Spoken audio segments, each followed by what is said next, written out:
Cakes wins for Kansas, brought to you by DeVaughn James Injury Lawyers. Well, the work generous volunteers are doing here in Kansas is having an impact half a world away. In tonight's Wins for Kansas, Cake's David Scott shows us the difference the Orphan grain train is making. The journey for Orphan Grain Train started in 1992 when Nebraska Lutheran pastor Ray Wilkie began a mission to feed starving orphans in Eastern Europe. When people found out Reverend Wilkie was doing this, they wanted to help. And it just grew and it grew and it grew. Now, 31 years later, food is about the only thing the group doesn't ship to 56 countries from its warehouses in Wichita and 26 other sites across the country. Our warehouse has sent to Moldova, Latvia, Ukraine, and we send large shipments of clothing, shoes, toys, medical equipment, all kinds of supplies. And they're all just donations that we gather through the year.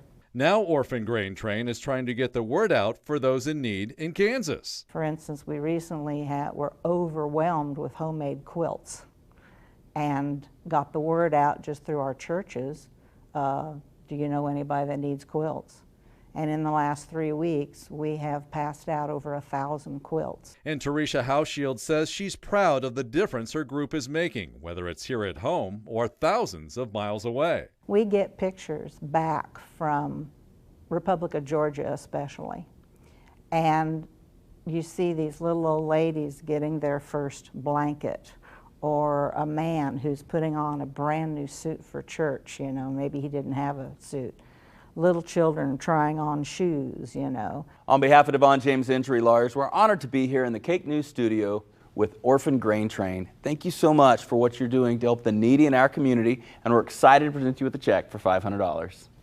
We thank you very much from all the volunteers at Orphan Grain Train. This will go a long ways to help us continue our mission in Wichita and the surrounding areas to help the needy. David Scott, Cake News on your side. And to nominate a nonprofit group or charity for Wins for Kansas, go to cake.com and click on the Features tab.